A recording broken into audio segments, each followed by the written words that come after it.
High friends welcome back to Subiksha सமையலறை நான் உங்கள் ஐஸ்வர்யா। இன்னைக்கு நம்ம வஞ்சர மீன் வறுவல் கொஞ்சம் கூட மசாலா ஊதிராம எப்படி செய்யலாம்ங்கறது பார்த்தறலாம்।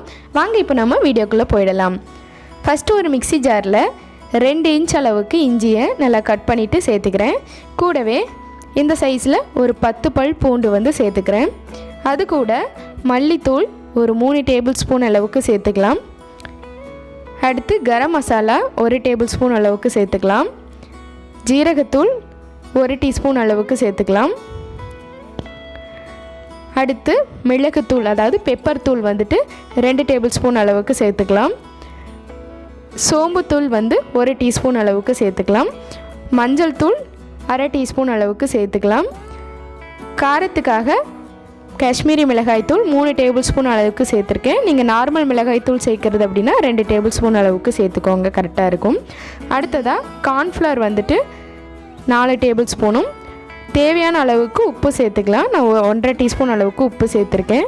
கூடவே 1 டீஸ்பூன் அளவுக்கு லெமன் ஜூஸ் சேர்த்துட்டு 1 டேபிள் ஸ்பூன் அளவுக்கு அரிசி மாவு சேர்த்துக்கலாம், ஒரு கிறிஸ்பினஸ் தரும்। கொஞ்சமா தண்ணி சேர்த்துட்டு இப்போ இத நல்லா அரைச்சி எடுத்துக்கலாம்। இந்த அளவுக்கு நல்லா இத அரைச்சி எடுத்தாச்சு। இந்த பேஸ்ட் இப்போ நல்ல திக்னஸா இருக்கு, முடிஞ்ச அளவுக்கு திக்கா அரைச்சி எடுத்துக்கலாம்। இப்போ இது கூட முட்டையோட வெள்ளைக்கரு 2 சேர்த்துறலாம்। இதையும் ஒரு தடவை நல்லா மிக்ஸி ஜார்ல அரைச்சி எடுத்துட்டு வந்துறலாம்। இப்போ பாருங்க நல்லா அரைச்சி எடுத்தாச்சு எல்லாத்தையும்। இப்போ இத நம்ம மீன்ல அப்ளை பண்ணிரலாம்। உங்களால நல்லா முடிஞ்ச அளவுக்கு திக்கா பேஸ்ட் அரைச்சி எடுத்துக்கலாம்। நான் வந்து 3/4 கிலோ அளவுக்கு வஞ்சர மீன் எடுத்துர்க்கேன், நல்லா வாஷ் பண்ணிட்டு வச்சிருக்கேன்।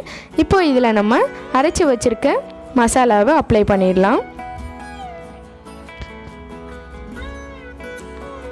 இந்த மாதிரி நம்ம செய்யும்போது கொஞ்சம் கூட மசாலாவே உதிராது, எல்லா பக்கமும் நல்லா ஒட்டி இருக்கும்। இப்போ பாருங்க ஒரு சைடு வந்து மீன்ல அப்ளை பண்ணியாச்சு மசாலாவை। இப்போ இன்னொரு பக்கத்துல அப்ளை பண்ணிடலாம்।